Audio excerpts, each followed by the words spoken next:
Hello everyone, कैसे हैं आप सब। आज हम डिस्कस करेंगे GST on rental income.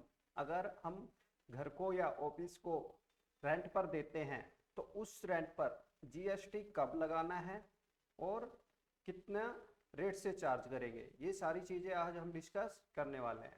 Okay जी। अगर आप चैनल पर नए हैं और अभी तक आपने हमारे चैनल को सब्सक्राइब नहीं किया है तो चैनल को सब्सक्राइब जरूर कर लें और हमसे जुड़े रहें।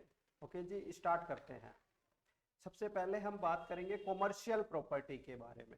तो कॉमर्शियल प्रॉपर्टी जैसे कोई शॉप, गोडाउन, ऑफिस, उसको किराए पे दिया है तो उस पे हमेशा जीएसटी लगेगा फॉरवर्ड चार्ज में। कैसे लगेगा? फॉरवर्ड चार्ज में।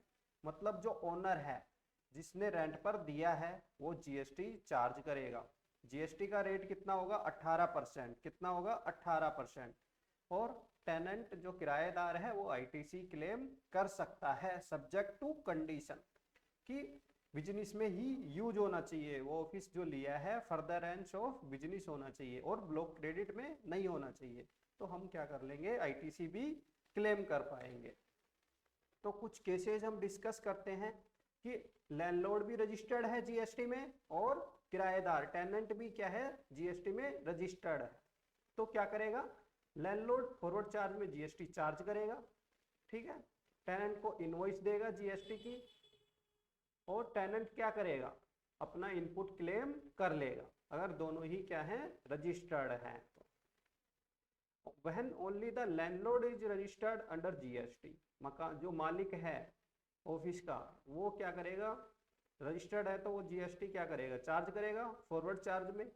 टेनेंट से जीएसटी कलेक्ट करेगा और गवर्नमेंट को डिपॉजिट करवा देगा। बट टेनेंट इसमें आईटीसी क्लेम नहीं कर पाएगा क्योंकि वो जीएसटी में रजिस्टर्ड ही नहीं है। क्योंकि जीएसटी में रजिस्टर्ड ही नहीं है। अब बात करें कि लैंडलॉर्ड जीएसटी में रजिस्टर्ड नहीं है और टेनेंट जीएसटी में रजिस्टर्ड है। बात कर रहे हैं हम कॉमर्शियल प्रॉपर्टी की, तो यहाँ पर जीएसटी एप्लीकेबल ही नहीं होगा। यहाँ पर रिवर्स चार्ज नहीं लगेगा, ठीक है। कॉमर्शियल प्रॉपर्टी के केस में रिवर्स चार्ज के प्रोविजन एप्लीकेबल नहीं होंगे, तो इसलिए जीएसटी एप्लीकेबल ही नहीं होगा अगर ओनर रजिस्टर्ड नहीं है तो जीएसटी में। और दोनों ही रजिस्टर्ड नहीं है जीएसटी में तो भी जीएसटी एप्लीकेबल नहीं होगा, चाहे कॉमर्शियल प्रॉपर्टी ही क्यों ना हो। ठीक है जी। अब बात करते हैं हम रेजिडेंशियल प्रॉपर्टी की। रेजिडेंशियल प्रॉपर्टी हमने दी है कॉमर्शियल पर्पज के लिए। किसके लिए? कॉमर्शियल पर्पज के लिए। जो हमारी रेजिडेंशियल प्रॉपर्टी है वो किसके लिए दी है? कॉमर्शियल पर्पज के। तो अभी नोटिफिकेशन आया था कि जो रेजिडेंशियल प्रॉपर्टी है उसके केस में आरसीएम क्या होगा? एप्लीकेबल होगा। क्या होगा? आरसीएम एप्लीकेबल होगा। लैंडलॉर्ड को कोई जीएसटी पे नहीं करना है, ठीक है। इसमें आरसीएम एप्लीकेबल हो जाएगा।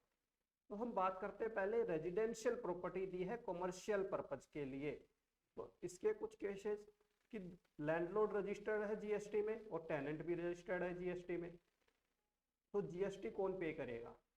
फिर भी जीएसटी टेनेंट को ही पे करना है रिवर्स चार्ज में। कौन पे करेगा? टेनेंट को ही जीएसटी पे करना है रिवर्स चार्ज में।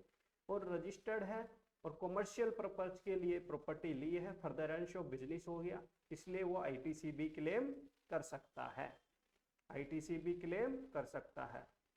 अगर ओनली लैंडलॉर्ड रजिस्टर्ड है जीएसटी में और प्रॉपर्टी दी है हमने कॉमर्शियल पर्पज के लिए, ठीक है, तो जीएसटी कौन चार्ज करेगा? लैंडलॉर्ड चार्ज करेगा जीएसटी, ठीक है। और आईटीसी नहीं मिलेगा टेनेंट को क्योंकि वो रजिस्टर्ड ही नहीं है। when the landlord is not registered under GST but the tenant is registered under GST, tenant registered है but landlord registered नहीं है जीएसटी में, और हमने रेजिडेंशियल प्रॉपर्टी दी है कॉमर्शियल पर्पज के लिए, तो आरसीएम ही लगना था। तो टेनेंट क्या करेगा? जीएसटी पे करेगा अंडर आरसीएम और आईटीसी भी क्लेम कर लेगा। अगर दोनों ही रजिस्टर्ड नहीं है तो जीएसटी एप्लीकेबल ही नहीं होगा। अगर दोनों ही रजिस्टर्ड नहीं है तो जीएसटी एप्लीकेबल ही नहीं होगा। अब बात करते हैं हम residential property for residential purpose. इसके लिए residential property for residential purpose, GST तो हमें पता है कि आरसीएम लगेगा रेजिडेंशियल प्रॉपर्टी आते ही, ठीक है। किसको पे करना है? टेनेंट को पे करना है आरसीएम में। अगर दोनों रजिस्टर्ड है तो भी टेनेंट जीएसटी पे करेगा आरसीएम में, और आईटीसी भी नहीं मिलेगा क्योंकि नो आईटीसी, क्योंकि पर्सनल यूज हो रहा है, ब्लॉक क्रेडिट हो गया आपका ये। अगर ओनली लैंडलॉर्ड रजिस्टर्ड है तो भी जीएसटी एप्लीकेबल नहीं होगा, क्योंकि रेजिडेंशियल प्रॉपर्टी के केस में आरसीएम एप्लीकेबल होगा अगर रेजिडेंशियल पर्पज है। ओनली टेनेंट रजिस्टर्ड है तो जीएसटी पे करना पड़ेगा उसे आरसीएम में, और आईटीसी भी नहीं मिलेगा। और दोनों ही अनरजिस्टर्ड हैं तो जीएसटी एप्लीकेबल ही नहीं होएगा।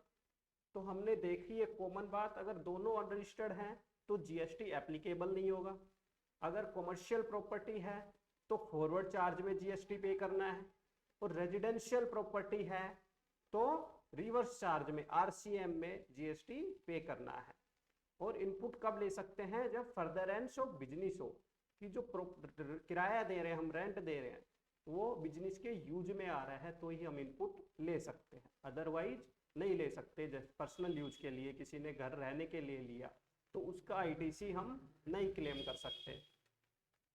और एक क्लैरिफिकेशन आई थी कि जो कोई प्रोप्राइटर है प्रोप्राइटरशिप फर्म में, और या पार्टनर है किसी पार्टनरशिप फर्म में, अगर वो अपने खुद के रहने के लिए कोई घर किराए पे लेता है तो वो पर्सनल यूज के लिए ले रहा है, तो उस पर भी जीएसटी एप्लीकेबल नहीं होएगा। कि कहें कि प्रोप्राइटरशिप फर्म जीएसटी में रजिस्टर्ड है और उसने घर लिया अपने खुद के रहने के लिए, फैमिली के लिए, तो उस पर भी जीएसटी एप्लीकेबल नहीं होएगा।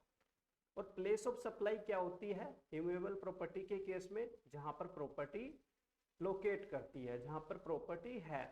ठीक है, रजिस्ट्रेशन क्या हो सकता है हमें जीएसटी में कब होती है, अगर सर्विस प्रोवाइडर है तो 20 लाख रुपए की लिमिट है। ठीक है, अगर बिजनेस है तो 40 लाख रुपए की लिमिट है। कुछ स्टेट में ये लिमिट क्या हो जाती है, 20 लाख की हो जाती है।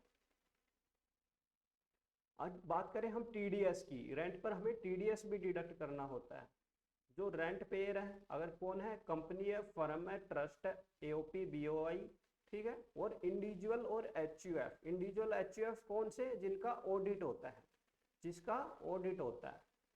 कंपनी फर्म इनका चाहिए ऑडिट होता है या नहीं होता, बट इंडिविजुअल एचयूएफ जिनका ऑडिट होता है, तो उन्हें टीडीएस किस रेट से डिडक्ट करना है, 10% की रेट से। बट कब डिडक्ट करना है, कितना रेंट हो, पूरे साल का रेंट अगर एक्सीड कर जाता है 2,40,000 को, 2,40,000 रुपए का हमारा रेंट है पूरे साल का, तो 10% टीडीएस हमें डिडक्ट करना पड़ेगा। अब जो इंडिविजुअल और एचयूएफ जो ऊपर कवर नहीं हुए, मतलब जिनका ऑडिट नहीं होता, इंडिविजुअल एचयूएफ जिनका ऑडिट नहीं होता, जैसे कोई सैलरी बेस्ड है और वो जॉब करता है, ठीक है, उसकी ऑडिट नहीं होती, या किसी ने अपने रहने के लिया और उसका रेंट क्या है 50,000 रुपये पर मंथ या पार्ट ऑफ मंथ से ज़्यादा है, जो हमने रेंट पे लिया उसका रेंट क्या है 50,000 रुपये पर मंथ और पार्ट ऑफ द मंथ से ज़्यादा है, तो हमें टीडीएस डिडक्ट करना पड़ेगा 5% of the rent, 5% of the